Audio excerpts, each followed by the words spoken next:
Alhamdulillah hari ini kita dapat sama-sama kumpul dalam khusus dalam Google Meet pada malam ini, dan insyaAllah bagi sahabat-sahabat yang bersama pada malam ini boleh sama-sama untuk ikuti live di page Pemuda PAS Kelang. Kalau contoh terputus nanti ataupun terkeluar, di sana pun boleh sama-sama untuk ikuti secara langsung surah kita pada malam ini yang akan dibentangkan oleh Al-Fadil Ustaz Abdul Muiz bin Muhammad, Ketua Urusan Ulama PAS Kawasan Kelang. InsyaAllah tanpa melengahkan masa, kita terus menjemput Al-Fadil Ustaz untuk menyampaikan syarahannya pada malam ini. Moga-moga mendapat faedah dan juga pengajaran dalam kehidupan kita pada hari ini dan seterusnya, untuk dijadikan sebagai panduan dalam kehidupan kita, insyaAllah.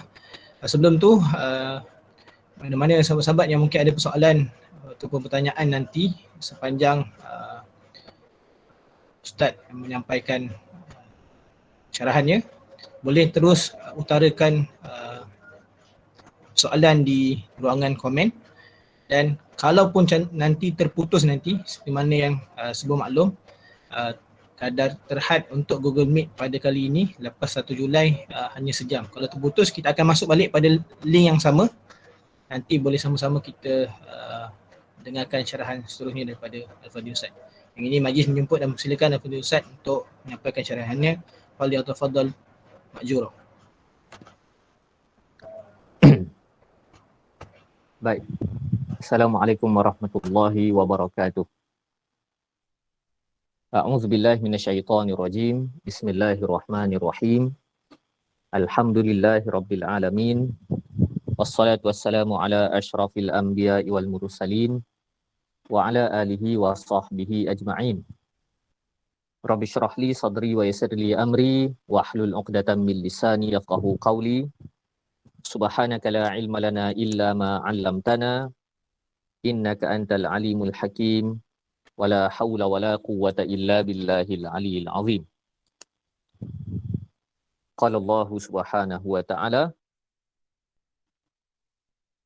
wa laqad ba'atsna fi kulli ummatir rasula an i'budullah wajtanibut taghut. Allah berfirman, dan sesungguhnya kami telah utuskan bagi setiap umat itu rasul, masing-masing membawa seruan, abdikanlah diri kepada Allah dan jauhkanlah diri dari taghut. Sadaqallahul azim.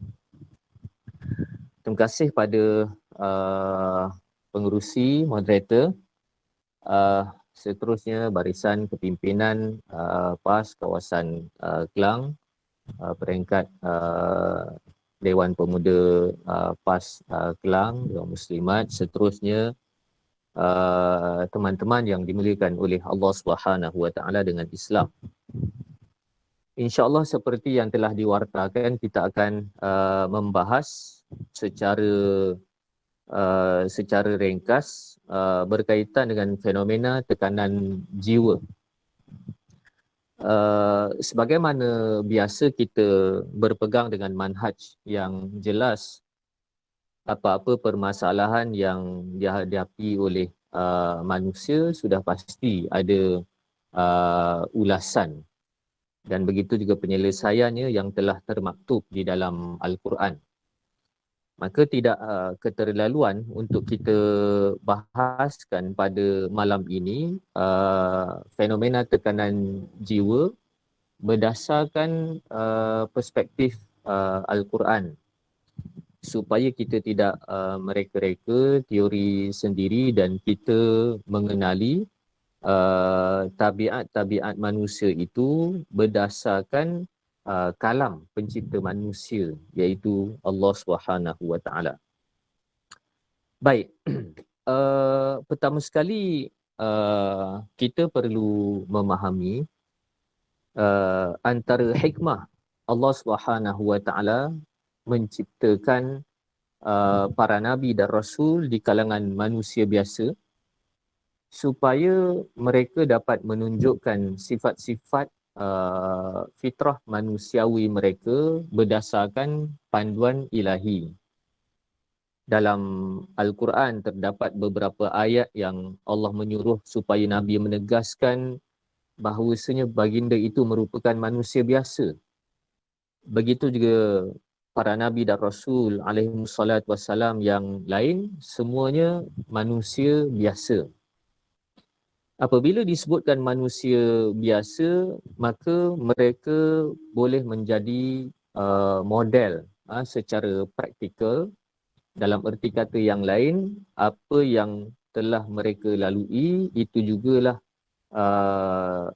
normal manusia lalui, dan apa yang terapi-terapi yang mereka lalui itu juga perlu dilalui oleh manusia biasa. Dalam ayat Al-Quran Allah katakan, qul innama ana basyarum mislukum yuha. Katakanlah wahai Muhammad, sesungguhnya aku merupakan manusia sebagaimana kamu semua yang diwahyukan. Jadi kalau kita mengkaji pengistilahan yang ada di dalam Al-Quran, bila disebutkan bashar itu merujuk kepada manusia secara kejadian, manusia. Termasuklah ada elemen emosinya, ada elemen-elemen kelemahan secara manusiawi. Maka apabila para Nabi dan Rasul memiliki sifat-sifat manusia yang normal itu, relevanlah mereka diletakkan oleh Allah Subhanahu Wa Taala sebagai model kita. Jadi bayangkan kalau Nabi dan Rasul itu dilantik dalam kalangan malaikat, susah kita nak tiru. Ataupun dilantik dalam kalangan manusia yang fizikalnya manusia tetapi dalamannya bukan manusia pun susah kita nak tiru. Jadi manusianya para Nabi dan Rasul untuk ditiru oleh kita selaku manusia biasa. Dan bila disebutkan fitrah manusia itu sudah pasti ada kelemahan, termasuklah dari sudut mental, dari sudut emosi. Sebelum kita pergi jauh, kita perlu memahami bahawasanya masalah tekanan jiwa, kecewa ataupun lemah semangat itu merupakan sebahagian dari fitrah manusia. Jadi bahagian itu kita perlu jelaskan terlebih dahulu. Jangan kita anggap fenomena tekanan jiwa ini merupakan satu kegagalan. Kita kena olah kefahaman itu kepada sifat manusia yang normal. Sifat manusia yang normal. Kalau kita rujuk dalam Quran dan hadis, tidak dinafikan manusia itu ada pasang surutnya. Bahkan kalau kita mengaji tauhid sekalipun, iman itu yazid wa yanqus, naik dan turun. Dia tidak konsisten begitu sahaja. Dia mesti ada naik dan ada turun. Dalam hadis yang diriwayatkan oleh Imam Ahmad bin Hanbal, Nabi SAW sebutkan likulli amalin syirrah wa likulli syirratin fatrah. Faman kanat fatratuhu ila sunnati faqad aflaha wa man kanat ila ghairi dhalik faqad halak. Hadis ini agak penting untuk kita melihat masalah kemurungan ke tekanan jiwa ini secara manusiawi. Nabi sebutkan setiap amalan itu ada waktu semangat. Ada waktu semangat, ada waktu kuatnya, ada waktu bersungguhnya. Dan setiap waktu itu ada waktu fatrah, waktu kendur. Tak kisahlah kita nak terjemahkan waktu kendur ke, waktu down ke, waktu malas ke, waktu berkarat ke, waktu barai ke, lebih kurang begitu. Kemudian Nabi katakan barang siapa yang waktu dia kendur, waktu dia lemah, dia kembali kepada sunnahku, praktisku, ajaranku, maka dia berjaya. barang siapa yang waktu dia down, waktu dia kendur itu, dia mencari solusi selain daripada sunnahku, maka dia binasa. Jadi cantik hadis ini, terlebih dahulu Nabi mengiktiraf. Memang mana-mana manusia ada waktu dia down. Ada waktu dia down, ada waktu dia lemah. Itu Nabi ataupun Islam mengiktiraf realiti itu. Realiti itu. Tetapi tinggal lagi datangnya Islam. Islam mengajar bagaimana menguruskan waktu jiwa tertekan, waktu malas, waktu kita rasa mereput, waktu barai kan. Dan perkara seumpama itu yang kita dapati dalam kisah-kisah yang telah termaktub di dalam Al-Quran. Apatah lagi tidak dinafikan menjelang PKP yang ketiga ini, kita dapati semakin banyak berita tekanan jiwa ke, tekanan emosi ke, yang membabitkan cubaan, bahkan angka bunuh diri itu semakin lama semakin meningkat, dan itu diperbahaskan sehingga pada hari ini. Dan suka untuk saya ingatkan, antara gejala zaman fitnah itu adalah apabila manusia sudah ada keinginan untuk mati. Ada keinginan untuk mati kerana terlalu tertekan.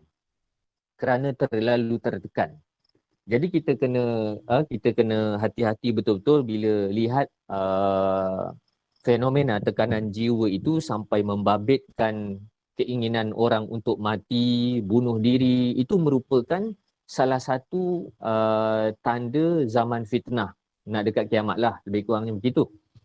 Dalam hadis yang diriwayatkan oleh Bukhari dan Muslim, Nabi katakan, "Wallazi nafsi biyadihi la tadhhabud dunya hatta yamur ar-rajul 'alal qabri fayatamazzagu 'alaihi wa yaqul ya laitani kuntu makana sahiba hadzal qabr wa laysa bihi din illa al-bala." Nabi katakan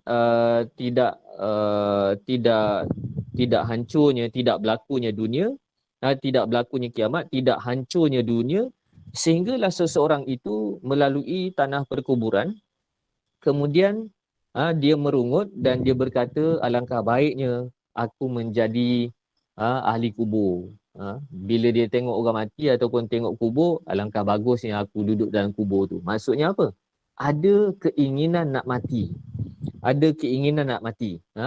Dan Nabi katakan keinginan itu bukan disebabkan motivasi agama, bukan disebabkan tak sabar nak jumpa Tuhan ke, tak sabar nak masuk syurga ke, tetapi illal bala, melainkan kerana tekanan al-bala, ujian yang menimpa mereka.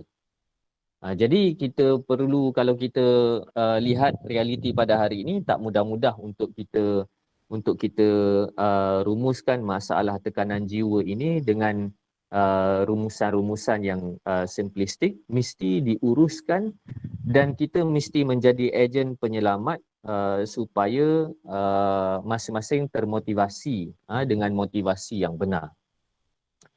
Baik, kita perlu faham bila disebutkan bashar tadi, manusia biasa yang ada sifat-sifat fitrahnya, kita perlu faham dalam menguruskan masalah manusia, manusia memiliki keperluan-keperluan secara lengkap. Secara lengkap dari sudut spiritualnya, dari sudut mentalnya, dari sudut intelektualnya, dari sudut fizikal, dari sudut material. Jadi elemen-elemen ini perlu untuk kita iktiraf yang menyempurnakan sifat manusia supaya kita dapat berinteraksi dengan masalah manusia dengan cara yang betul. Sebagai contoh, kalaulah kita hari ini berdepan dengan masalah berkaitan dengan masalah material yang berkaitan dengan survival hidup, makan dan minum, maka mesti diuruskan dengan perspektif itu. Dengan perspektif itu, bukan terus-terus suruh supaya memperbetulkan kualiti spiritual. Bukan, tetapi kita perlu bahagikan orang ni masalahnya punca sebab apa. Puncanya sebab apa dan antara masalah wacana agama yang berlaku pada hari ini adalah antaranya tidak membahagikan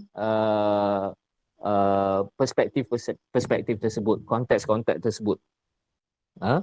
Jadi kalau kita lihat Islam sebagai agama yang sempurna, bila disebutkan menguruskan masalah tekanan jiwa ini bukan terus-terus kita simplistikkan kena zikir kepada Allah ataupun kena wirid, kena berdoa kepada Allah. Tidak semudah itu, kerana kita perlu mengiktiraf bahawasanya manusia ini ada keperluan-keperluannya secara fitrah. Secara fitrah. Dan keperluan itulah kalau kita melihat ayat-ayat Al-Quran, kita akan dapati Allah Subhanahu Wa Taala telah mengajar bagaimana menguruskannya. Baik, kalau kita lihat nak kata tekanan jiwa, tekanan perasaan, rasa sangat tension itu, Allah Subhanahu Wa Taala menguji Nabi kita Muhammad sallallahu alaihi wasallam sesuai dengan statusnya sebagai tauladan kita, sebagai ikutan kita. Terdapat beberapa situasi yang memperlihatkan Nabi SAW sangat tertekan sehingga kalau kita sebutkan nanti orang yang tidak berapa terdedah rasa marah, tetapi didapati Nabi SAW tertekan sampai nak membinasakan diri ataupun nak bunuh diri. Ini kita boleh lihat dalam riwayat yang diriwayatkan oleh Bukhari, dan begitu juga riwayat ini turut diletakkan dalam kitab Sirah Ar-Rahiqul Makhtum ketika Nabi SAW awal-awal diturunkan wahyu. Diturunkan wahyu, Iqra bismi rabbikal ladzi khalaq. Kemudian 5 ayat surah Al-Alaq itu. Kemudian Allah Subhanahu Wa Taala menghentikan penurunan wahyu buat sementara waktu. Ada yang kata 30, ada yang kata 40 hari, ada yang kata 3 bulan, pelbagai riwayat. Tetapi yang pentingnya Allah menghentikan wahyu buat sementara waktu. Bila penantian itu berlaku, maka Nabi SAW pun tertekan. Sebab apa? Sebab tugas yang Allah berikan kepada Nabi pada wahyu yang pertama itu tugas yang berat, komitmen yang berat. Kemudian Nabi tertanya-tanya, selepas ni apa? Selepas ini apa? Kan? Apa tugasnya? Sampai bila nak jadi macam ni? Dan memang kita faham bahawasanya penantian itu merupakan penyiksaan, kan. Jadi dalam riwayat Bukhari, balaghana huznan ghadan minhu miraran kai yataradda min ru'usi syawahiqil jibal fakullama awfa bi zarwatin jabal likai yulqiya nafsahu minhu tabaddalah. Jadi dalam riwayat ini menyatakan bahawasanya bila Nabi terlalu sedih, Nabi naik ke atas puncak bukit dan Nabi terfikir nak terjun dari puncak bukit itu supaya tamat riwayat, kan, supaya tamat riwayatnya.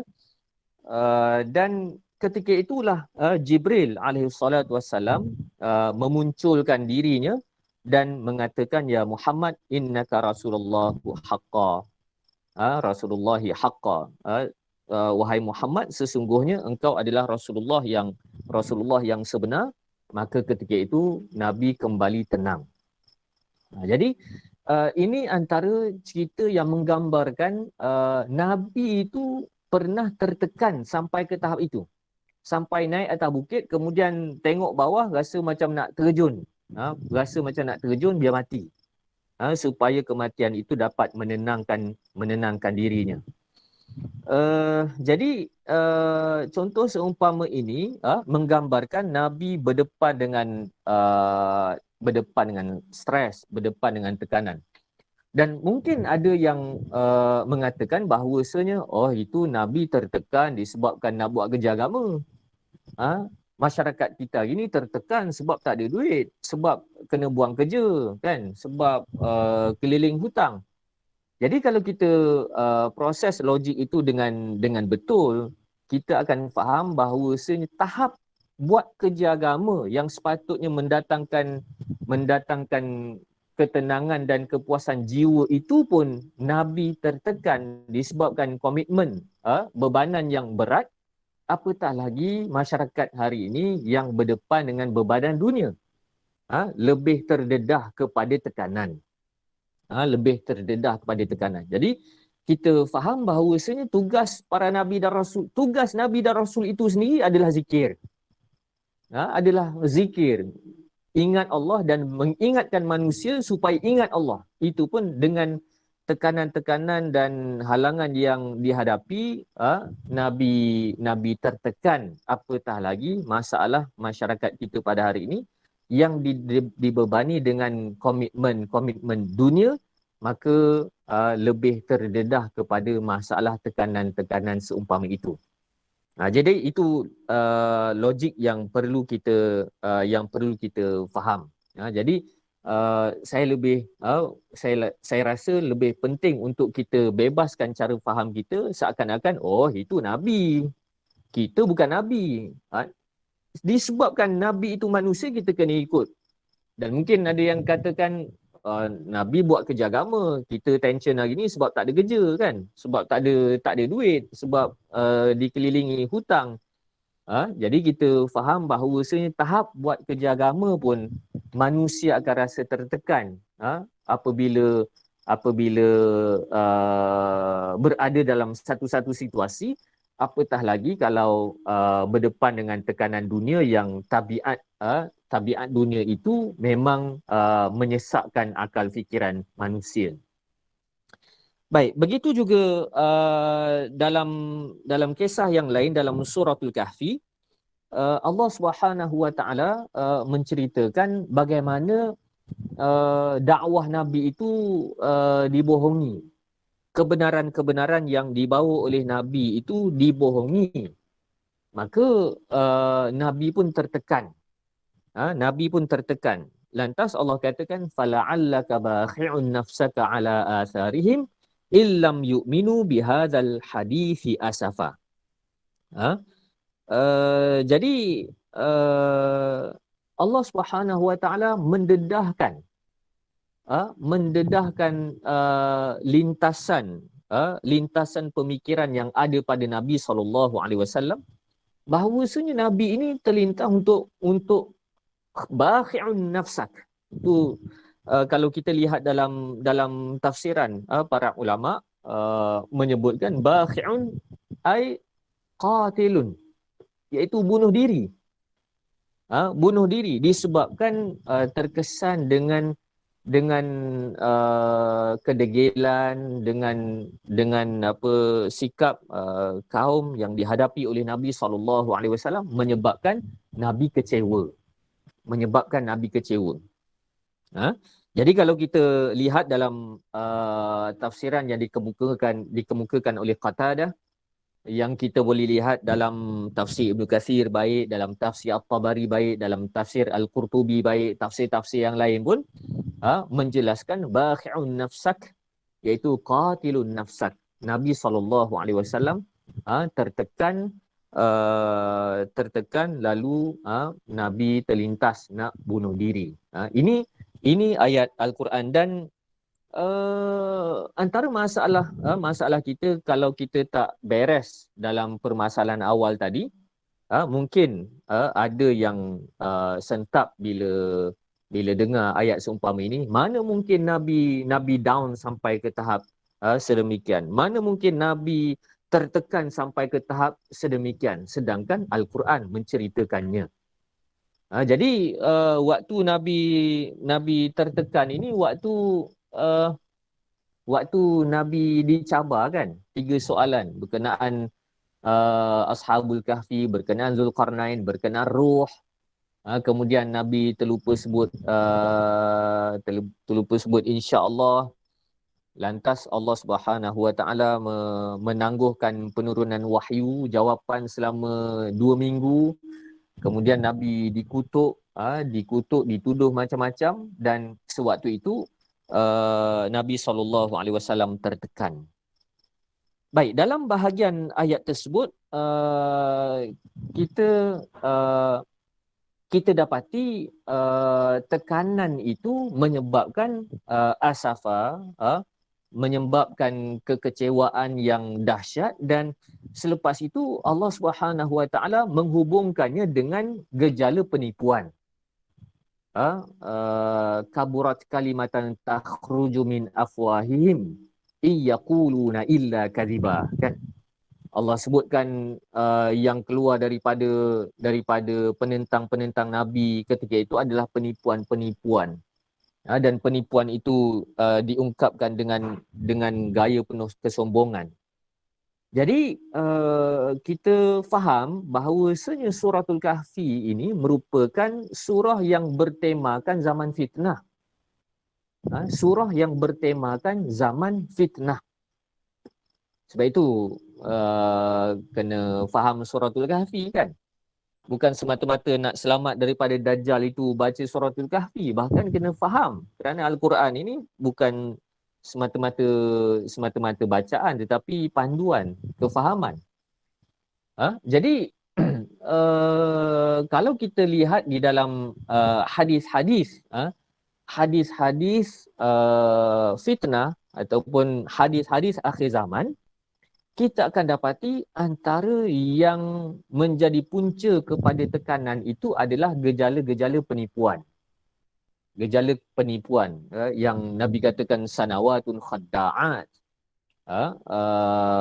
tahun-tahun penipuan, yusaddaqu fiha al-kadhib wa yukazzabu fiha as-sadiq wa yukhawwanu fiha al-amin wa yu'tamanu fiha al-kha'in. Nabi katakan seakan-akan paradigma manusia menjadi songsang, golongan yang benar dibohongi, golongan pembohong dibenar-benarkan, golongan yang jujur dikhianati, dan golongan pengkhianat diberikan kepercayaan. Jadi bentuk tekanan itu dia berpunca daripada fenomena yang berlaku di zaman fitnah, antaranya fenomena penipuan. Nabi katakan akan munculnya dajjaluna kazzabun, dajjal-dajjal yang kuat penipu. Kemudian dalam hadis yang lain Nabi katakan asaratun alaikum, kamu akan ditimpa dengan penyakit pentingkan diri sendiri, kan? Pentingkan diri sendiri ke atas diri kamu semua. Jadi perlumbaan dunia, pentingkan diri sendiri, tidak ada timbang rasa, kezaliman, penindasan, monopoli, kemudian paradigma manusia menjadi songsang, semua itu menyumbang kepada tekanan perasaan. Semua menyumbang. Jadi kita perlu lihat secara menyeluruh. Secara menyeluruh kalau kita nak bahaskan berkaitan dengan tekanan jiwa, tekanan perasaan, faktornya apa, dan kita perlu deal dengan faktor-faktor tersebut. Itu contoh yang kita boleh ambil daripada baginda Nabi SAW. Begitu juga waktu Nabi terlalu sedih dengan kematian Siti Khadijah dan Abu Talib. Lantas Allah Subhanahu Wa Taala menganugerahkan kepada Nabi program jalan-jalan yang dikenali sebagai Isra dan Mi'raj. Jadi jalan-jalan juga merupakan antara terapi untuk menenangkan jiwa, merelakskan jiwa, kan? Tapi sekarang kita tak boleh jalan-jalan kan. Jadi dalam Isra Mi'raj itu kita boleh faham banyak perkara, antaranya Nabi dibawa berjalan-jalan, Nabi disinggahkan ke masjid. Sekarang ni kita tak boleh pergi masjid. Jalan-jalan tak boleh, masjid tak boleh. Kemudian Nabi dipertemukan dengan orang-orang yang soleh, dipertemukan dengan para Nabi dan Rasul alaihimussalatu wassalam. Di Al-Aqsa dipertemukan, dan begitu juga di tingkat-tingkat langit dipertemukan dengan para Nabi dan Rasul alaihissalatu wassalam. Jadi pertemuan dan memiliki lingkungan-lingkungan yang baik itu dapat menyembuhkan kesedihan jiwa dan tekanan perasaan. Jadi kita hari ni pun nak jumpa pun tak berapa boleh kan secara virtual begini sahaja. Jadi kita perlu sedari bahawasanya situasi kita pada hari ini memang situasi yang menekan. Memang situasi yang menekan, dan kita perlu mengiktiraf realiti tersebut. Jangan menafikannya. Baik, kalau kita lihat di dalam surah Maryam, di dalam surah Maryam pun Allah ada menceritakan bagaimana Siti Maryam tertekan. Siti Maryam tertekan sampai dia cakap, baik aku mati. Baik aku mati. Jadi kalau kita nak terus-terus kata orang yang tertekan ni masalah iman tak kuat ke apa benda kan, kita kena tadabbur balik ayat-ayat Al-Quran seumpama ayat ini. Apakah kita berani nak kata Siti Maryam ni ada masalah iman? Tidak. Tapi kita faham inilah manusia.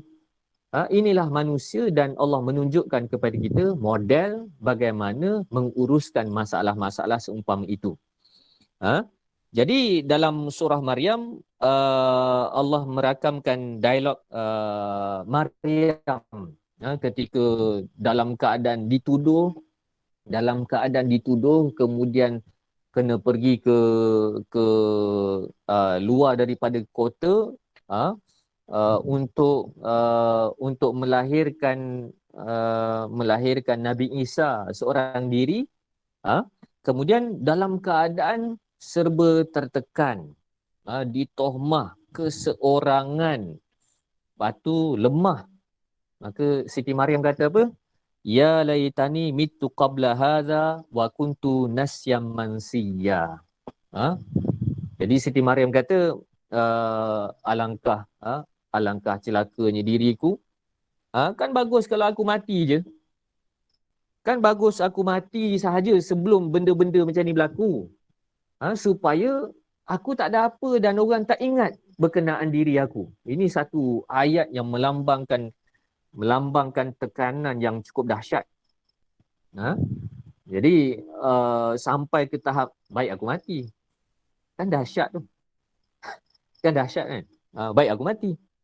Bukan sekadar baik aku mati dan kemudian lepas ni orang tak ingat dah aku. Orang anggap aku ni tak wujud. Itu kita boleh anggap sebagai satu ayat yang menggambarkan hidup aku ni fail habis lah. Tak ada apa tinggal. Jadi itu ayat Siti Maryam yang Allah rakamkan dalam surah Maryam, yang menggambarkan betapa tertekannya Siti Maryam sampai dia kata baik aku mati. Baik aku mati. Jadi perkara ini yang kita boleh cedok dalam Al-Quran, supaya kita menilai manusia berdasarkan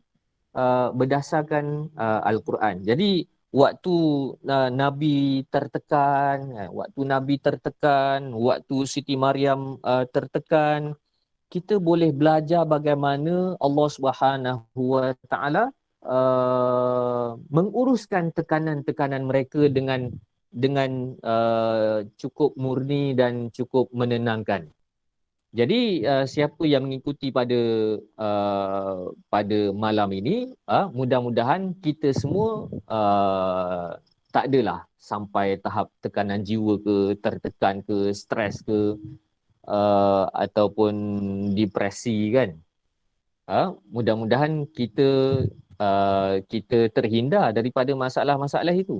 Tetapi saya fikir yang lebih penting, bagaimana kita yang kita katakan okey, bagaimana kita nak uruskan teman-teman kita, orang-orang keliling kita kalau mereka mengalami masalah seumpama ini. Itu mustahak. Itu mustahak, kan? Jadi untuk terapi dan formula menstabilkan emosi itu pun kita perlu mengutip formula-formula yang Allah Subhanahu Wa Taala rakamkan di dalam Al-Quran dan sangat manusiawi sekali. Sangat manusiawi sekali. Kalau kita lihat sebagai contoh pada awal dakwah Nabi SAW tertekan sebab dikutuk macam-macam, dimaki macam-macam, dikatakan sebagai penipu, sebagai ahli sihir, dikatakan sebagai gila. Maka waktu itu Allah Subhanahu Wa Taala menurunkan satu surah untuk memuji Nabi SAW. Jadi bila kita berdepan dengan orang yang sedang tertekan, yang sedang tertekan, kalau kita nak ikut ajaran Islam betul-betul, kita kena puji orang itu. Kita kena puji orang itu dan kita kena cari sifat-sifat terpuji yang dia ada dan kita kena ungkit. Bukan bodek tetapi memulihkan semangat dan supaya dia kembali menghargai dirinya sendiri. Jadi ini kita boleh lihat dalam surah Al-Qalam. Bila orang kutuk Nabi sebagai gila, kan? Tension kan kalau orang kutuk kita gila, kan? Orang kutuk kita benda lain okey lagi, tapi kalau orang kutuk kita gila, ini tertekan juga, kan? Jadi bagaimana Allah Subhanahu Wa Taala menenangkan Nabi SAW dengan ma anta bi ni'mati rabbika bimajnun. Engkau ni wahai Muhammad dengan nikmat yang kau dapat daripada Tuhan kau ni tak gila. Kau ni tak gila. Kemudian ayat keseterusnya Allah katakan wa innaka la'ala khuluqin azim. Wa innaka la'ala khuluqin azim. Dan engkau ni, akhlak engkau ni luar biasa baik. Luar biasa baik. Jadi kita faham bila Nabi SAW tertekan, Allah puji Nabi. Allah puji Nabi. Dan bila waktu yang sesuai kita nasihatkan orang supaya menguatkan amal ibadatnya, waktu bila? Waktu dia tengah stabil. Sebagai contoh, bila Nabi SAW belum berdepan dengan tekanan, apa yang Allah katakan? Qumil laila illa qalila, kan? Bangun malam, kan? Kemudian waratilil Qur'ana tartila, baca Quran. Ni waktu bila? Waktu Nabi stabil. Waktu Nabi tertekan, Allah tak ulang ayat seumpama itu. Allah tak ulang ayat seumpama komitmen seperti itu. Tapi Allah puji Nabi SAW kerana dengan pujian itu manusia boleh kembali stabil. Sebab apa? Sebab bila manusia tertekan, dia sedang dalam proses tidak menghargai dirinya. Tu yang sampai tahap nak bunuh diri tu. Menghargai diri sebahagian daripada rasa syukur kepada Allah. Jadi bila manusia sudah rasa terlalu tertekan, dia on the way tidak menghargai diri dia, macam mana nak inject satu formula supaya dia kembali menghargai diri dia dengan puji dia. Jadi jangan kita apa istilahnya toxic positivity, kan? jangan bila orang tu masalah, kita tak iktiraf masalah dia. Kita kena iktiraf masalah dia. Kita kena iktiraf masalah dia, dan cara yang kira first aid lah kan. Kalau berdepan dengan orang seperti itu, kita kena puji dia terlebih dahulu. Kena puji. Jadi antara masalah kita, bila orang tertekan, kita tazkirahkan benda-benda yang bersifat komitmen. Sedangkan dia belum stabil. Daya orang panggil apa? Daya kognitif kan, daya fikir secara rasional ke apa. Dia belum stabil. Bila belum stabil, bahasa-bahasa komitmen tak sesuai untuk dia. Kena puji dia terlebih dahulu. Kena puji. Jadi ini jugalah yang diaplikasikan oleh Sayyidatina Khadijah radhiyallahu anha. Siti Khadijah dia cakap apa? Waktu Nabi SAW terlalu takut bila apa benda, Nabi turun dari apa? Dari Gua Hira kan? Turun dari Gua Hira, Nabi sangat takut. Bila sangat takut tu, takut, tertekan, lebih kurang sama lah kan? Jadi Siti Khadijah kata apa? Kalla wallah ma yukhzika Allahu abada. Innaka la tasilur rahim wa tahmilul kal wa taksibul ma'dum wa taqrid dhaif wa tu'inu ala nawaibil haq. Ini ini benda yang Siti Khadijah sebutkan bila Nabi SAW sangat dalam keadaan tidak stabil, takut, tak tahu nak buat apa-apa, sampai mengadu kepada isterinya. Jadi Siti Khadijah kata apa? Siti Khadijah kata, kalla wallah, tidak sama sekali, demi Allah, dia takkan mempersia-siakan kamu. Dia takkan persia-siakan kamu. Sebab engkau ni, cakap pada tok laki dia kan, kau ni orang yang suka menghubungkan tali persaudaraan. Engkau ni suka tanggung beban orang yang susah. Engkau ni suka tolong orang miskin. Engkau ni suka memuliakan tetamu. Engkau ni suka membantu orang-orang yang benar, membantu kebenaran. Jadi Siti Khadijah menyenaraikan kelebihan-kelebihan yang ada pada Nabi SAW itu. Jadi Siti Khadijah tak kata, sikit je pun dah tension. Siti Khadijah tak kata begitu. Sebaliknya Siti Khadijah sebut, kau ni ada keistimewaan. Takkanlah orang baik macam kau ni Allah tak tolong. Takkanlah orang baik macam kau ni Allah nak sia-siakan. Bila Allah tak sia-siakan, takkan kau nak sia-siakan diri kau sendiri. Itu maksudnya. Jadi cara layanan seperti ini, Islam ajar.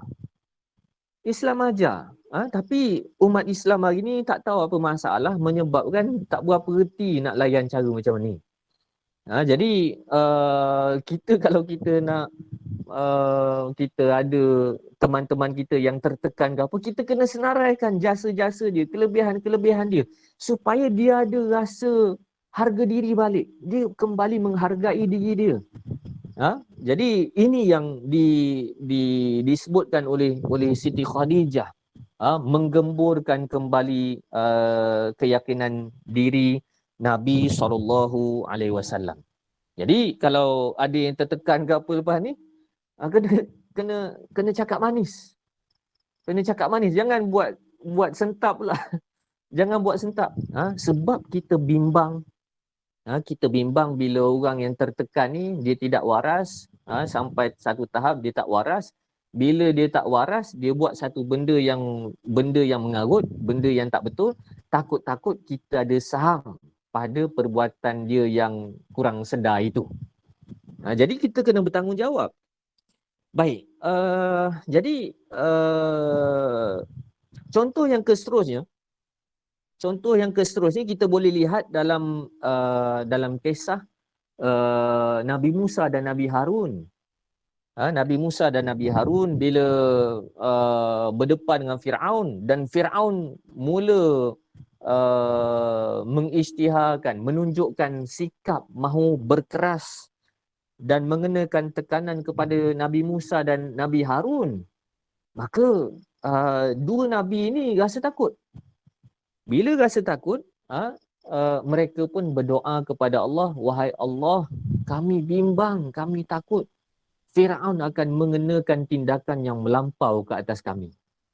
Kami takut, kami takut akan dizalimi, kami takut akan ditindas selepas ini. Ini satu bentuk tekanan juga.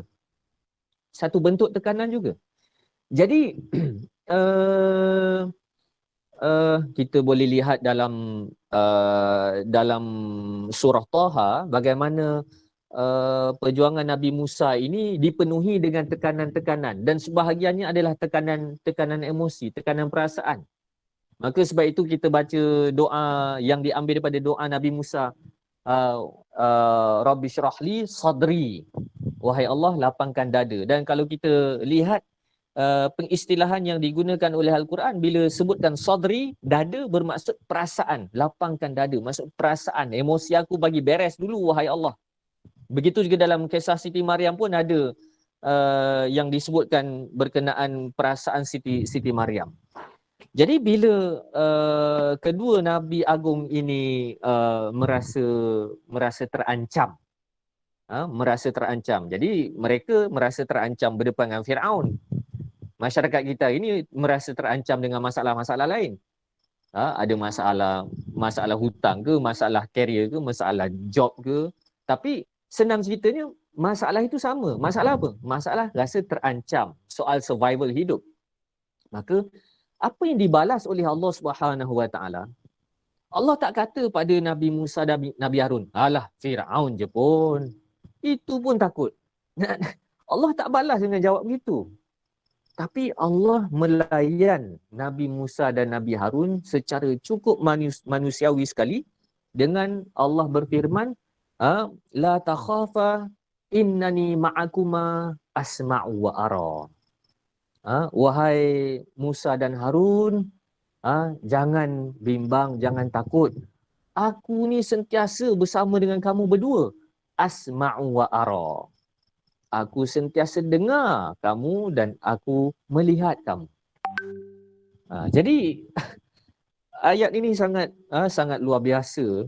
Sangat luar biasa bila Nabi Musa dan Nabi Harun sedang berdepan dengan masalah itu. Dan Nabi Musa, Nabi Harun mengadu kepada Allah. Lantas Allah jawab apa? Asma'u wa ara. Aku innani ma'akuma. Jangan bimbang. Jangan bimbang. Aku sentiasa bersama dengan kamu. Aku sentiasa bersama dengan kamu. Aku sentiasa mendengar. Aku sentiasa mendengar dan aku melihat. Aku menyaksikan. Jangan bimbang. Aku tak lupakan. Jadi mungkin ada orang katakan, ini Allah, kita manusia. Jadi ada perbuatan-perbuatan Allah yang Allah tunjukkan kepada kita supaya kita mencontohinya. Sebagai contoh, Allah Maha Pengampun, maka kita kena memaafkan. Allah tidak menzalimi, maka kita jangan menzalimi. Begitu juga Allah menunjukkan keprihatinan, keakraban, kebersamaan, ataupun dalam erti kata yang lain, sifat empati kepada kesusahan itu. Perkara itu jugalah yang diajar kepada kita. Jadi ada beberapa ketika apabila teman kita ke kawan kita ke berdepan dengan masalah ke apa, kita tak payah cakap, tak payah komen, kita dengar je. Kita dengar apa yang dia nak cakap. Dengar apa benda yang dia nak luah. Dengar je. Nanti ada orang kata, betul ke dengar je? Kan? Kena bagi tazkirah. Tak, dalam Quran ada sudut-sudut yang memang disuruh dengar dulu. Dengar je. Jangan komen dulu. Dengar. Jadi, sebab sifat manusia ini apabila tertekan dia mahu meluahkan masalah dia, dan dia mahu masalah dia dihormati, diiktiraf oleh si pendengar. Maka dengar, menunjukkan keprihatinan dan bersikap empati, bukan semata-mata simpati, tetapi empati terhadap kesusahan ataupun tekanan yang dihadapi oleh orang yang mengadu. Jadi ini beberapa contoh. Begitu juga sambungan dari kisah Siti Maryam tadi, bimbang juga berapa minit, kata sejam kan? Kalau terputus nanti sambung lagi. Baik, begitu juga kalau kita ikuti kisah Siti Maryam. Kisah Siti Maryam, ketika Siti Maryam dalam keadaan tersangat-sangat tension. Tersangat-sangat tension sampai dia katakan ya laitani mitu qabla hadha. Baik aku matilah. Itu kan ucapan yang sangat dahsyat kan. Jadi Allah Subhanahu Wa Taala menghiburkan Siti Maryam supaya daya berfikir Siti Maryam itu kembali stabil.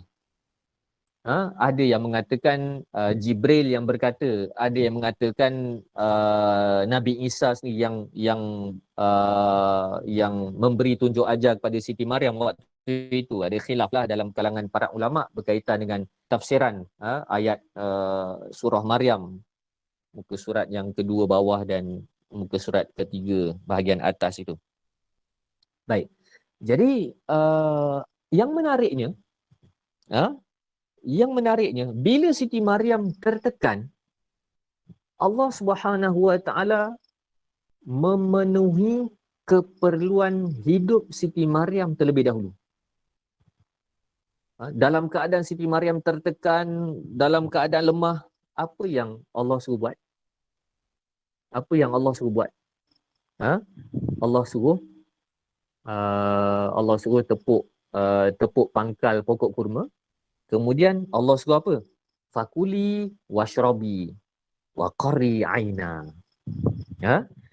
Maka makanlah kamu wahai Maryam, minumlah kamu wahai Maryam, dan bergenanglah air mata kamu. Maksudnya bersenang-senang, seronoklah kamu wahai Maryam. Jadi dalam ayat ini kita dapat memahami bahawasanya kalau orang itu sedang tidak stabil cara fikirnya, jiwanya sangat tertekan, kena cek, bereskan dulu makan minum dia terlebih dahulu. Kalau makan minum dia belum beres, macam mana kita nak suruh taklifan-taklifan yang lain? Kena bereskan makan minum dia dulu. Jangan pula kita hari ni, orang tengah lapar, kita tidak menghormati masalah lapar mereka. Jangan, itu Islam tak ajar begitu. Dalam Quran suruh fakuli washrabi, maka makanlah kamu wahai Maryam, minumlah kamu. Allah provide pada Siti Maryam rutaban janiyah, iaitu buah kurma yang masak ranum, dan di bawah Maryam itu mengalir air sungai. Allah sediakan keperluan asas demi survival hidup Siti Maryam. Makan minum dulu wahai Maryam, baru stabil. Lepas cerita berkenaan Maryam, berkenaan makan minum itulah baru Allah suruh Siti Maryam supaya menahan emosi daripada tekanan-tekanan yang dikenakan oleh masyarakat. Lepas itu baru Allah sebutkan ayat inni nazartu lirrahmani sauma falan ukallimal yauma insiya. Baru dirasionalkan dengan tindakan yang seterusnya. Lepas ni kalau orang cakap apa, aku tak cakap, aku tak layan. Lepas apa? Lepas makan minum Siti Maryam dibereskan terlebih dahulu. Dan kita perlu faham dalam ayat ini Allah katakan dikurniakan rutaban janiyah itu buah kurma yang masak Begitu juga bila kita nak merasionalkan orang, kita kena bagi pada dia benda yang masak. Benda yang masak. Ha? Sama ada bantuan yang segera, dan begitu juga nasihat yang masak, bukan nasihat yang kita tak fikir apa-apa terus kita cakap. Nasihat itu kena masak dulu, kena kaji dulu, kena analisa dulu, kena buat pertimbangan situasi dia macam mana, keperluan dia macam mana. Baru nasihat, jangan main taram je nasihat. Jangan. Nanti orang tu down disebabkan nasihat kita yang tak guna ni, menyebabkan dia makin down dan dia makin tidak rasional. Jadi soal tertekan dan kaitan tekanan itu dengan makan minum memang ada dijelaskan oleh Al-Quran. Ada dijelaskan oleh Al-Quran. Maka dalam realiti pada hari ini kita perlu lihat masyarakat hari ini tertekan ke apa, ada kaitan kan dengan makan minum. Ada kaitan dengan makan minum. Dan kita kena iktiraf bahawasanya manusia kena ada makan, kena ada minum. Kita jangan pula layan manusia ini seperti malaikat yang tak ada makan, tak ada minum. Mereka ada makan, ada minum. Dan kita bimbang kemelaratan tak beres dari sudut makan minum ini menyebabkan manusia itu menjadi kufur. Ini kita bimbang. Dan kita tak nak orang jadi kufur. Ini yang Nabi katakan, kadal faqru an yakuna kufran. Hampir-hampir kefakiran itu menyebabkan seseorang itu menjadi kufur. Jadi apakah kita nak orang jadi kufur? Tak nak. Jadi kita perlu mengekang jalan-jalan ke arah itu supaya kita dapat menjadi jurubicara masyarakat yang saksama. Baik. Jadi bila disebutkan soal kaitan tekanan dengan makan minum itu, kita boleh belajar juga daripada kisah Saidina Umar Al-Khattab radhiyallahu anhu dengan wanita yang cuba menenangkan ataupun melalikan anaknya dengan merebus batu kan supaya anaknya tidur. Jadi kisah ini menarik juga, kaitan dengan tekanan dan soal survival hidup makan minum. Bila Saidina Umar round, kisah ini sangat masyhur lah kan. Bila Saidina Umar mendapati ada anak menangis, kemudian bila ditanya itu tak makan beberapa hari menyebabkan dia lapar. Maka wanita itu mengatakan ini semua masalah Umar. Dia punya sebut wallah bainana wa baina Umar. Lebih kurang demi Allah masalah kami ni Umar yang kena tanggungjawab dengan Tuhan. Umar yang kena tanggungjawab dengan Tuhan. Jadi ini merupakan kritikan, bukan kritikan dengan media sosial, kritikan hentaman depan muka Saidina Umar. Depan muka Saidina Umar. Dan ketika itu Saidina Umar seorang khalifah yang pandai menguruskan psikologi rakyatnya, manusia yang sifat manusia apabila lapar, dia akan marah, dia akan kecewa, dia akan hilang pertimbangan, dia akan mudah doa benda-benda yang geram, melepaskan geram melalui doa. Saidina Umar tidak menghalang wanita itu. Saidina Umar tak kata, kau cakap apa ni? Engkau pun tak isi borang, kau pun tak bagi tahu, kau pun tak cakap pada Umar. Saidina Umar tak kata begitu. Bahkan Saidina Umar membiarkan wanita itu selaku rakyatnya supaya biar lepaskan perasaan. Lepaskan perasaan. Jadi Saidina Umar diam saja. Bila mendengar wanita itu meluahkan perasaan, Saidina Umar diam, sebagaimana dalam isi yang dibahaskan tadi, mendengar sahaja, bagi peluang untuk dia luah. Dan Saidina Umar tidak melanjutkan masalah itu dengan pelbagai masalah birokrasi. Saidina Umar tak kata, kau tahu tak aku ni siapa? Sebab waktu tu tak ada Facebook, orang hanya kenal Umar tapi tak kenal muka Saidina Umar. Sayyidina Umar terus ambil inisiatif balik ke Baitul Mal, bawa bekalan makanan, pikul sendiri, dan kemudian Sayyidina Umar serahkan kepada wanita itu, dan Sayyidina Umar menjamin lepas ni kau takkan lapar lagi. Jadi kalau kita faham apa yang dipraktiskan oleh Sayyidina Umar Al-Khattab radhiyallahu anhu, sudah pasti kita akan dapati sikapnya menepati ajaran yang telah Allah ceritakan di dalam Al-Quran. Jadi kalau kita ikutkan wanita tua itu tengah marah-marah kan, tengah marah-marah, Sayyidina Umar dia tidak kata ucapan-ucapan yang sedangkal disebutkan oleh orang yang belum memahami agama secara sempurna kan. Kenapa kamu tidak meminta sahaja kepada Tuhan kan? Kenapa kamu tidak cari khalifah sendiri? Sayyidina Umar tidak gunakan ayat-ayat seumpama itu. Tapi Sayyidina Umar diam, bagi dia luahkan perasaan, dia tengah lapar, dia bukan buat-buat lapar. Dan kemudian Sayyidina Umar menyelesaikan masalah itu secara langsung, tanpa klaim kredit. Dan kemudian selepas wanita itu pergi bertemu dengan Sayyidina Umar di ibu negara, barulah dia tahu bahawasanya orang yang membantu dia adalah khalifah sendiri, Amirul Mukminin radhiyallahu anhu. Jadi ini contoh-contoh yang cukup luar biasa untuk kita aplikasikan. Jadi mungkin ada yang menganggap pengisian ataupun perkongsian malam ini bagaimana kita nak memulihkan rasa tekanan kan. Tapi mungkin juga pengisian malam ni lebih ke arah bagaimana nak menguruskan orang yang tertekan. Mungkin kan.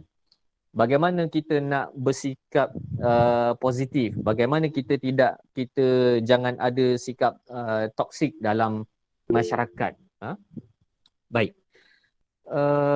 Jadi soalan-soalan nanti kumpul nanti pengurusi bacakan kan. Siap sedia copy paste ke apa, takut nanti terputus ke apa kan. Baik. Bila disebutkan untuk menstabilkan itu secara umum melayani manusia, adapun dari sudut kenegaraan,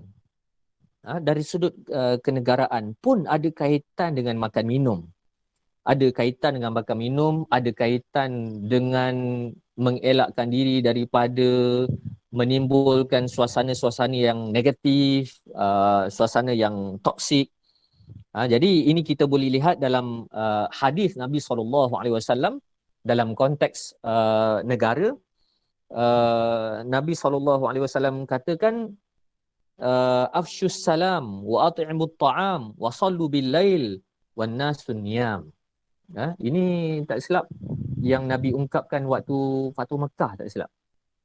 Tapi konteks ini memang merujuk pada konteks politik lah. Apa yang Nabi sebutkan secara umum. Ini bukan secara kuliah khusus ke, tetapi rakyat umum. Rakyat umum. Nabi katakan afshus salam. Tebarkan salam. Tebarkan salam, sebarkan benda-benda baik maksudnya. Sebarkan benda-benda baik, jadi orang yang positif. Jangan sebarkan toksik-toksik, sama ada toksik yang betul-betul menyakitkan hati secara langsung, ataupun positif yang sebenarnya akhirnya toksik juga. Kena cermat dari sudut itu. Jadi afshus salam, tebarkan perkara-perkara yang positif, elakkan keluar kenyataan yang menambahkan penderitaan orang. Maksud afshus salam ni, elakkan keluarkan statement yang menyebabkan orang yang sedang derita rasa makin sakit hati. Jadi waktu ini kita perlu berfikir, kita nak selesaikan masalah orang ke, kita nak lepas geram? Ataupun waktu inilah waktu yang sesuai untuk kita lepaskan kedengkian terhadap kesenangan-kesenangan orang. Ini talbis iblis yang cukup halus. Ini talbis iblis yang cukup halus. Ini kita kena hati-hati. Waktu orang tengah lapar, waktu orang tengah susah, cakap benda-benda yang baik. Jangan cakap benda-benda yang semakin menyesakkan orang, semakin membuatkan orang menyesal, ataupun kita mengambil kesempatan untuk lepas geram terhadap kedengkian-kedengkian yang kita sorokkan selama ini. Ini halus.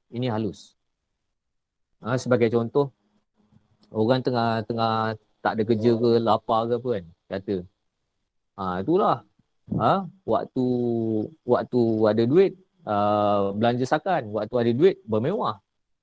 Kalau kita faham secara konteks negara, menjadi satu gejala yang sihat apabila rakyat ada duit kemudian dia berbelanja duit, kan.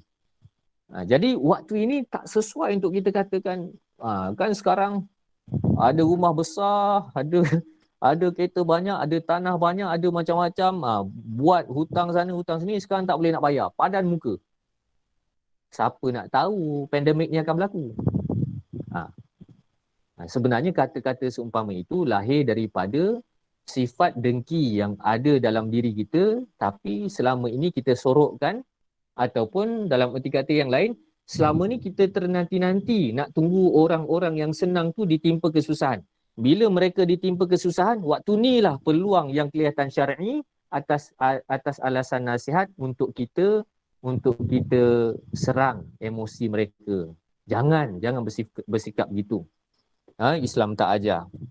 Jadi kalau kita lihat pada hari ini sekalipun kan, kalau dikatakan itulah berbelanja, kalau orang tu ada simpanan banyak sekalipun, kalau setahun, 2 tahun dia kena struggle tanpa pendapatan simpanan pun habis. Kalau dia seorang yang berjimat cermat pun lambat laun habis juga kan. Jadi jangan sebarkan, jangan ambil kesempatan untuk serang orang dengan cara seumpama itu. Jangan. Jadi ini antara yang perlu kita faham, manifestasi di sebalik afsyus salam, sebarkan salam. Kita nakkan nasib yang sejahtera ke atas semua orang. Kita tak nak orang susah, kita tak nak orang semakin derita kan. Kemudian Nabi katakan wa at'imut ta'am, bagi makan orang, cukupkan makan orang.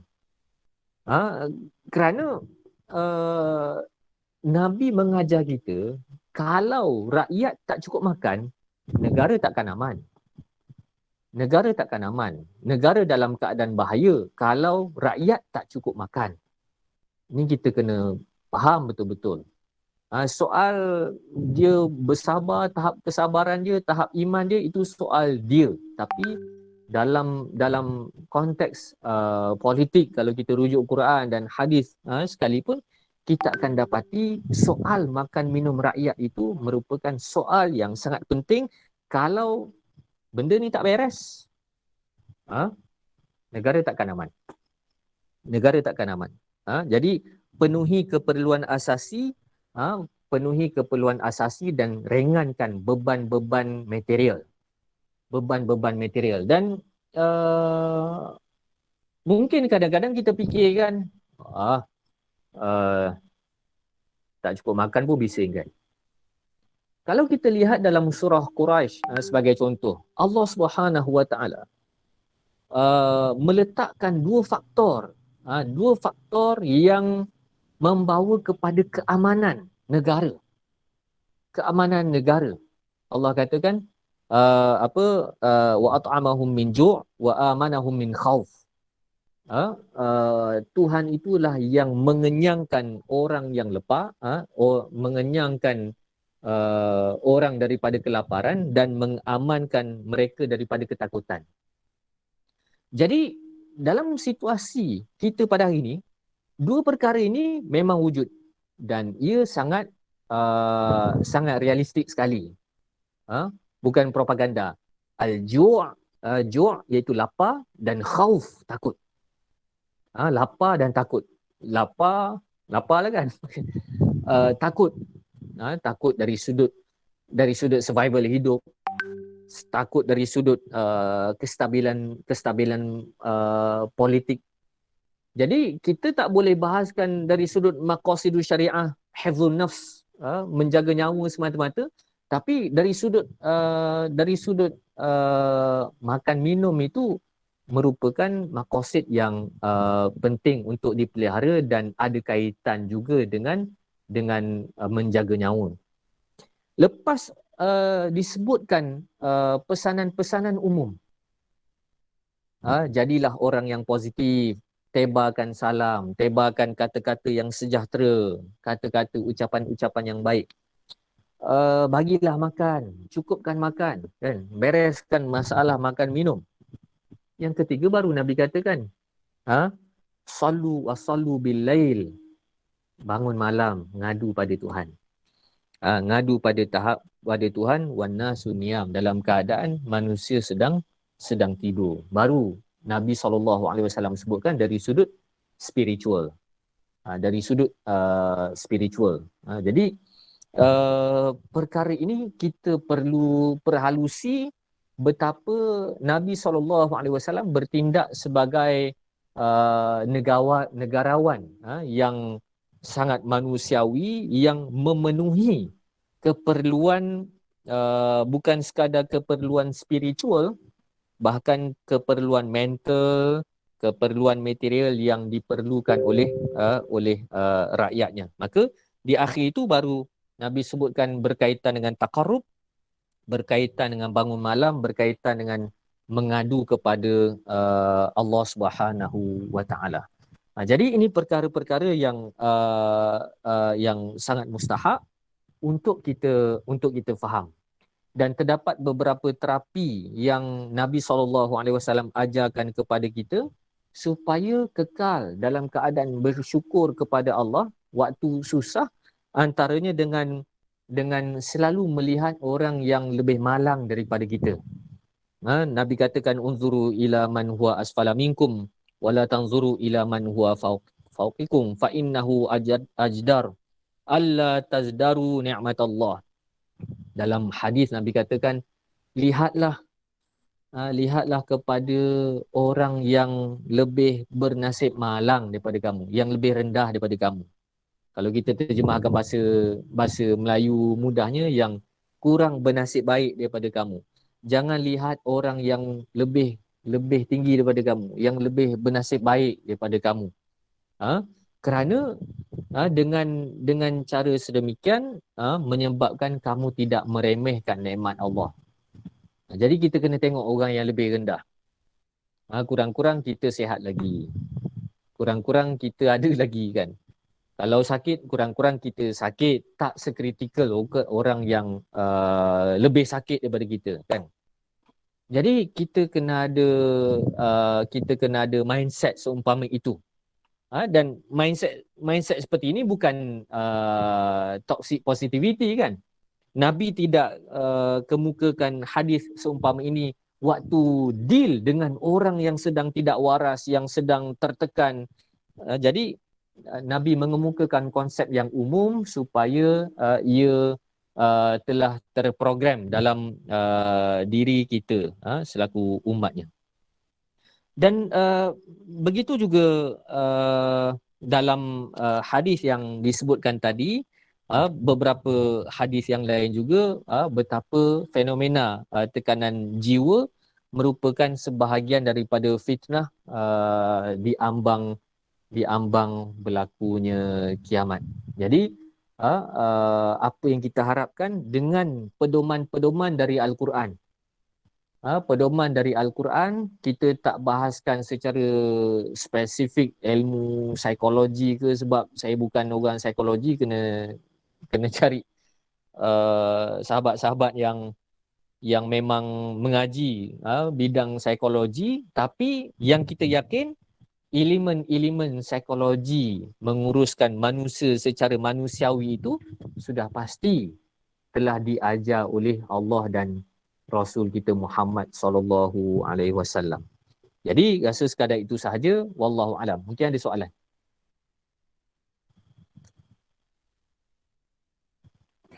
Okey Ustaz, bismillahirrahmanirrahim. Terima kasih pada pencerahan yang telah Ustaz sampaikan. Ustaz, kat sini ada beberapa soalan yang nak disampaikan, yang ditanyalah daripada sahabat-sahabat kita yang menyertai dalam Google Meet pada malam ini. Antaranya soalan yang diutarakan iaitu boleh Ustaz terangkan berkaitan dengan hadis as-sabru inda Sadmatil ula. sadmatil ula. Yang pertama. Yang kedua berkaitan dengan saya ada soalan. Tadi ada tertengok satu video pasangan Cina bunuh diri daripada apartmen mereka. Kebanyakannya bunuh diri ni boleh dikatakan golongan M40, T20, orang yang agak mewah. Jadi apa nasihat Ustaz yang boleh Ustaz sampaikan pada malam ini untuk kita yang beragama Islam ini agar dapat menghadapi stres ataupun depression, khususnya dalam tempoh PKP pada kali ini, apatah lagi kita di Selangor ni Ustaz, dengan wilayah kan, dah masuk esok dalam tempoh PKPD. Jadi tempoh yang agak sukar juga tu, 2 minggu. Dan yang terakhir Ustaz, soalan yang diutarakan berkaitan dengan bagaimana nak hadapi orang yang suka meluah, khususnya kenalan sebatas maya khususnya.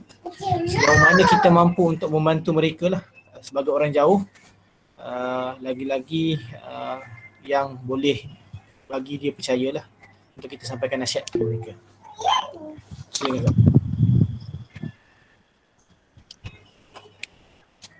Baik. Subhanaka la ilma lana illa ma 'allamtana innaka antal alimul hakim. Baik, berkaitan dengan hadis as-sabru 'inda sadmatil ula. Kesabaran itu terletak waktu momen kemalangan itu berlaku, momen awal kemalangan itu berlaku. Jadi ia merujuk kepada kualiti kita mengekang emosi, terutamanya sewaktu awal-awal dikenakan ujian tersebut. Jadi sebagai contoh, kita terlanggar ke apa kan, kita marah dulu ke terus kita sabar. Terus kita sabar itulah baru kesabaran yang dimaksudkan oleh Nabi SAW. Jadi kalau kita nak kaitkan dengan situasi masyarakat kita pada hari ini, sebagai contoh, na'udzubillah min zalik, sebagai contoh kalau ada di kalangan kita yang tiba-tiba dapat notis kena berhenti kerja. Kena berhenti kerja. Pula tu bila kena berhenti kerja, loan macam-macam. Tu as-sabru 'inda sadmatil ula. Waktu tu orang Melayu kata terduduk. Waktu itu kena sabar, dan waktu itu dari sudut orang yang kena itu memang dia kena sabar. Tapi kita juga kena faham, kita selaku orang keliling pun kena sabarkan dia. Dan kita juga perlu faham teknik untuk memujuk orang yang sedang tertekan itu bukan dengan ucapan sabarlah kan. Sebab kadang-kadang bila orang yang tengah tertekan yang sangat maksimum, bagi dia tengah sabar tu. Dia tengah sabar tu. Kan? Dalam kepala otak tu dia fikir nak bunuh diri ke, nak terjun bangunan ke, nak bunuh bos dia ke, nak apa ke kan. Nak lari rumah ke apa. Dia dah fikir macam tu. Tapi dia duduk je, dia tenung je. Kita datang kata sabarlah. Memang menjemput amukan lah kan. Nanti sebab dia akan rasa engkau tak hormat aku langsung. Aku tengah sabar. Tiba-tiba engkau suruh aku sabar, macam aku tak sabar sekarang. Jadi dari sudut kaedah mensabarkan orang, mengucapkan perkataan sabar itu ada kalanya tak kena. Sebaliknya macam tadi urut-urut, puji dia, ceritakan kebaikan dia. Itu waktu sadmatil ula itu perlu kita aplikasikan. Dan begitu juga waktu kawan kita tu tengah sabar, kita jangan bandingkan dia dengan kita. Sebab tahap orang beza-beza. Reservoir orang untuk tanggung, takungan orang untuk tanggung bebanan tu berbeza-beza. Selalu kan kita dengar orang kata, aku dulu pun kena macam ni juga. Tapi okey je, aku boleh bertahan sampai sekarang, tengok. Takkan kau tak boleh? Takkan kau tak boleh, itu yang buat orang panas tu. Itu yang buat orang panas. Sebab apa? Kau tak hormat masalah aku. Jadi ingat tadi first aid, first aid untuk berdepan dengan orang yang sedang bergelut dengan sadmatil ula ini, bagaimana? Bukan terus-terus kata sabar ataupun relax lah, baru sikit kan. Nabi dulu kan dia mula, ataupun baru sikit, baru tak makan 3 hari dah. Waktu perang Ahzab dulu, Nabi sampai ikat perut kan. Waktu itu janganlah guna cara begitu kan, sebab Quran ajar kaedah lain dengan situasi yang lain. Dan begitu juga bila berkaitan dengan imun, psikologi orang berbeza-beza, ya, itu istilah canggihnya lah. Begitu juga yang disebutkan dalam Quran, isbiru wasabiru warabitu. Walaupun ayat ini merujuk kepada ayat peperangan, tetapi dari sudut aplikasi psikologinya bertepatan dengan masalah kita sekarang. Yang ditimpa musibah, yang mengalami kesempitan, dia kena sabar. Okey, dia kena sabar. Dan kita mesti menyabarkan dia. Saling sabar. Isbiru wasabiru. Saling sabar. Saling sabar termasuklah kalau dia tu mengadu, kita kena sabar. Dia tu mengeluh, kita kena sabar. Kita kena menyerapkan perkara-perkara yang positif pada dia dengan penuh sabar. Warabitu. Kena dekat. Sebagaimana waktu Nabi SAW tertekan kan, waktu tahun kesedihan. Bagaimana Allah Subhanahu Wa Taala mendekatkan Nabi dengan para Nabi dan Rasul alaihi wasallam, dipertemukan. Mesti sentiasa ada komunikasi. Sentiasa ada komunikasi kan. Jadi ini yang perlu kita fahami pada konteks zaman sekarang. Kemudian macam mana nak positifkan diri, kerana melihat yang banyak bunuh diri ini kebanyakannya orang yang senang kan, orang yang senang. Ini sadmatil ula lah.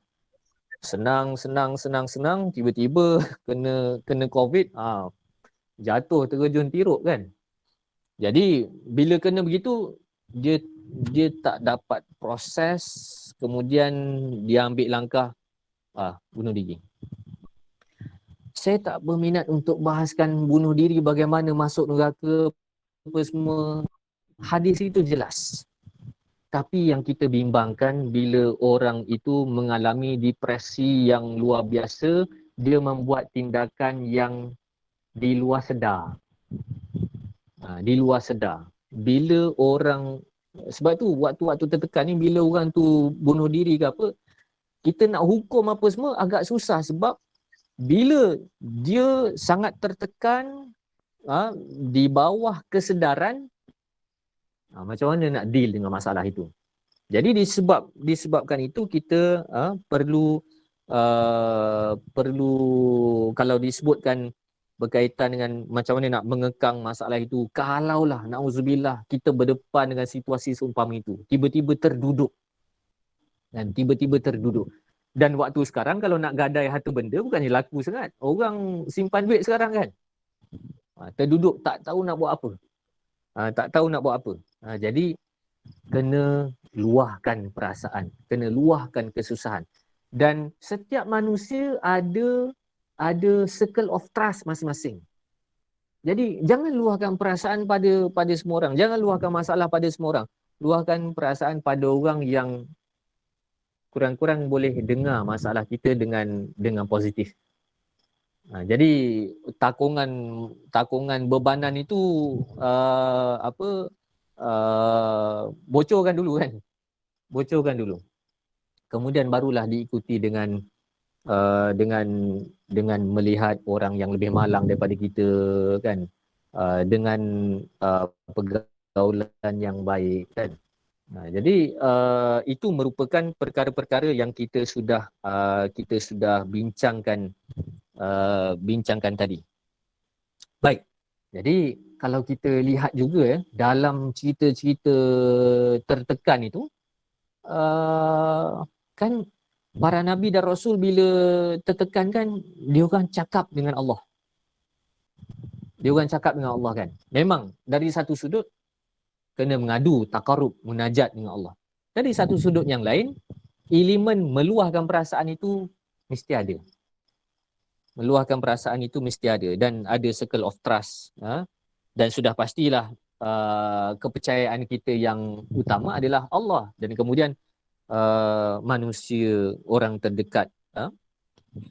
Dan kemudian bagaimana kalau orang itu suka meluah kan? Suka meluah. Kok mana sekalipun jangan mempelekehkan luahan dia lah. Jangan mempelekehkan luahan dia kerana struggle sekarang adalah real. Dan kita tak nafikan ada yang ambil kesempatan, ada yang mempropagandakan kesusahan kan. Tapi jangan kita pukul rata menyebabkan kita terpukul orang yang sedang menderita. Jangan. Kan? Jadi tidak dinafikan hari ini memang ada orang ke, ada politikus ke yang mengambil kesempatan di atas kesusahan rakyat kan. Tapi jangan kita nak marahkan propaganda itu, kita terpukul orang yang sedang menderita. Dan kita kena faham orang yang sedang menderita ini dia hatinya mudah terasa. Dan kalaulah mereka ini menderita, susah dalam keadaan ditindas, dalam keadaan menjadi mangsa double standard, doa mereka tidak ada hijab dengan Allah. Hati-hati. Hati-hati dalam menguruskan masalah masyarakat hari ini. Jadi itu perkara beberapa ulasan daripada soalan-soalan tadi. Wallahu a'lam. Baik Ustaz, jazakallahu khairan jazak di atas penerangan sebentar tadi. Boleh kita simpulkan pada hari ini, isu yang melibatkan dengan fenomena tekanan jiwa ni sebenarnya memang perlu diatasi dengan lebih rasional dan lebih matang, khususnya dalam menguruskan situasi terkini agar terpias kepada masyarakat pada hari ini tidak tidak dilihat negatif dan akhirnya memberikan khususnya kepada tekanan kepada seluruh masyarakat yang berlaku pada hari ini. Ya, memang tekanan tu ada, semana yang Ustaz sebut tadi. Aplikasi daripada hadis as-sabru inda salimatil ula itu perlu ditanam khususnya kepada kita lah, dalam apa jua rintangan, ujian yang Allah berikan kepada kita pada hari ini, sama-sama kita aplikasikan dan selaku tanggungjawab kita pada hari ini sama-sama lah, mana tahu kita ada kawan-kawan ataupun jiran-jiran yang menghadapi masalah, khususnya sama-sama agar kesusahan ataupun apa-apa yang dia hadapi melibatkan ujian, sama-sama kita dapat ringankan bersama. Terima kasih Ustaz atas penerangan pada hari ini. Moga-moga memberikan pengajaran kepada kita dan bekalan untuk kita bawa pada kehidupan kita pada masa akan datang, insya-Allah. Terima kasih itu saja untuk pada malam ini. Terima kasih pada sekali lagi pada Ustaz dan juga pada kawan-kawan